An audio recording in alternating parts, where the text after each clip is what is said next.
21 నుంచి బతుకమ్మ వేడుకలట.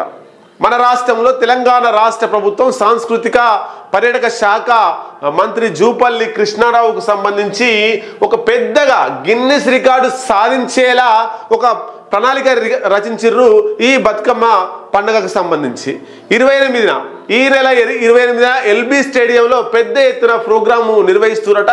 ఆ ప్రోగ్రాముకు ఖచ్చితంగా గిన్నిస్ రికార్డులోకి ఎక్కే విధంగా ప్రయత్నాలు కొనసాగిస్తుంది మన రాష్ట్ర ప్రభుత్వం, ముఖ్యంగా పర్యాటక శాఖ రాష్ట్ర మంత్రి జూపల్లి కృష్ణారావు.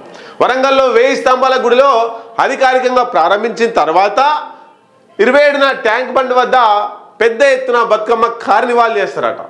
తర్వాత గిన్నిస్ రికార్డు కోసం 28న ఎల్బీ స్టేడియంలో ప్రోగ్రాం చేస్తారు. తర్వాత దానికి సంబంధించినటువంటి పోస్టర్లు మంత్రి కొండా సురేఖతోటి, అట్లాగే మంత్రి సీతక్కతోటి మరొక మంత్రి జూపల్లి కృష్ణారావు నిన్న పోస్టర్లు ఆవిష్కరించిండు. ఏది ఏమైనా బతుకమ్మకు సంబంధించి కేసీఆర్ను మించి కేసీఆర్ తెలంగాణకు సంబంధించి ముఖ్యమంత్రిగా ఉన్నప్పుడు ఆయన చేసిన దానికంటే ఎక్కువ చేయాలి. ఈ బతుకమ్మ తెలంగాణ ప్రాంతానికి ప్రతీకగా ఉంటుంది కాబట్టి ప్రతిబింబించేలా, తెలంగాణ ప్రజల ఆత్మగౌరవాన్ని ప్రతిబింబించేలా, తెలంగాణ సంస్కృతి సాంప్రదాయాలు ఉట్టిపడేలా చేస్తున్నట.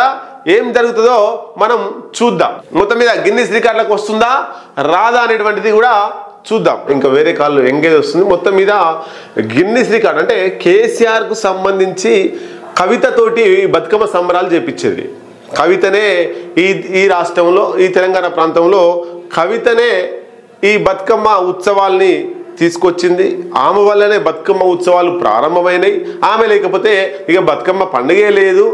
బతుకమ్మకు ఆమెనే ఇక సమానం. దొరల బతుకమ్మగా ప్రయత్నం చేసిర్రు. ఆమె మింకేలా నడిచింది. వివిధ నియోజకవర్గాల్లో అధికారంలో ఉన్నప్పుడు బతుకమ్మ సంబరాలు పెట్టింది. ఆ బతుకమ్మ సంబరాల పేరిట వేల లక్షలు కోట్లు కూడా వసూలు చేసి ఆమె పబ్బం గడుపుకుంది. ఆ బతుకమ్మ పేరు మీద వచ్చిన డబ్బులతోటే ఆమె మొత్తం మీద సంపాదనకు శ్రీకారం చుట్టింది అనేటువంటిది మనకు క్లియర్ కట్గా అర్థమవుతోంది.